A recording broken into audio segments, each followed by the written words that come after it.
மேலூருக்கு போனப்ப இன்னைக்கு தனி சந்தோஷங்க. வேலை இருந்துச்சுன்னு சாயந்தரமா புல்லட் எடுத்துட்டு மேலூர் பக்கம் கிளம்பி வந்துட்டோம். நம்ம எப்பயுமே கரும்பு போட மாட்டாங்க. அதனால எந்த ஊர்ல கரும்பு போட்டாலும் பாக்குறதுக்கே டிஃபரெண்டா இருக்கு. எல்லாரும் வரிசையா ஒரு கட்டை தூக்கிட்டு வந்துட்டு இருந்தாங்க. கரும்பு ஒத்தாப்புல வச்சு 2 தடவை தூக்கிட்டு வரக்குள்ள நமக்கு கிருகிருன்னு வந்துருங்க. இவங்க எப்படிதான் ஒரு கட்டையும் ஒரு டைம் தூக்கிட்டு வராங்கன்னு தெரியல. லாரியில ஏத்துறதுக்கு லாரி பக்கத்துல கம்பெல்லாம் கட்டி அதுல 2 பேர் நின்னுட்டு அதுக்கப்புறம் தான் ஏத்தி தூக்கி போடுறாங்க. என்ன ஒரு டெக்னாலஜி யூஸ் பண்றாங்கன்னு பாருங்க.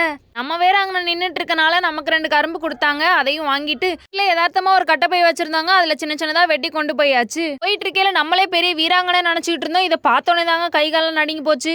அது வாடுக சிவனேன்னு வேடிக்கை பார்த்துட்டு இருந்த மாடை பார்த்து எங்களுக்கு கைகாலம் உதறி போச்சுன்னா பாருங்க. கீழியூர்ல இருந்து மேலூர் போற வழியில பாத்தீங்கன்னா இந்த மாதிரி கரும்பு பனங்கிழங்கு எல்லாம் கட்டுக்கட்டா வச்சிருப்பாங்க. அதுவும் பொங்கல் சீசன்ல நிறைய வச்சிருப்பாங்க. பார்க்கலான்னு இறங்கையில சபரிமலைக்கு போயிட்டு இருந்தாங்க. அவங்க நம்மளை பார்த்துட்டு ரொம்ப ஹாப்பியா போட்டோஸ் எல்லாம் எடுத்துக்கிட்டாங்க. பார்த்துட்டு மேலூருக்கு கிளம்பி வேலையும் முடிச்சுட்டு திரும்ப வீட்டுக்கு வந்தாச்சு.